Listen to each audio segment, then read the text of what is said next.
Judicial কু করার চেষ্টার কারণে আইন হওয়ার আগে অন্তর্বর্তী সরকার 23 জন বিচারপতি নিয়োগ দিয়েছে বলে জানিয়েছেন আইন উপদেষ্টা আসিফ নজরুল। এতে কিছু ভুল ত্রুটি আছে বলেও তিনি স্বীকার করেছেন। শ্রীলঙ্কা আবারও রপ্তানিতে শীর্ষে। অভিযোগ করেন সুপ্রিম কোর্টের পূর্বে 90% বিচারক বিচার কার্যে অনাচার করেছেন। বিকেলে বিচার প্রশাসন প্রশিক্ষণ ইনস্টিটিউটে সুপ্রিম কোর্টের বিচারক নিয়োগ নিয়ে আইন মন্ত্রণালয়ের মতবিনিময় সভায় এসব কথা বলেছেন উপদেষ্টা। আইন উপদেষ্টা বললেন, সৎ, যোগ্য, মেধার ভিত্তিতে পরবর্তী বিচারক নিয়োগ দেওয়ার লক্ষ্যে আইন তৈরি করা হবে।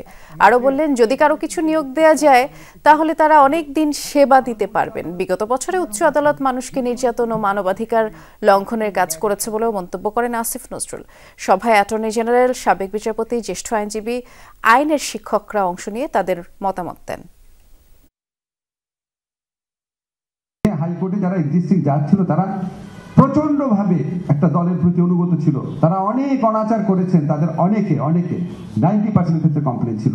বারবার বলা হচ্ছিল কিছু জাজ নিয়োগ করা প্রয়োজন। আমরা আইনের জন্য অপেক্ষা করতে পারছিলাম না। জুডিশিয়াল কু হওয়ার পর্যন্ত আশঙ্কা ছিল, দ্রুত করতে বলা হয়েছে। তো এই জন্য অ্যাপয়েন্টমেন্ট দেওয়া হয়েছে।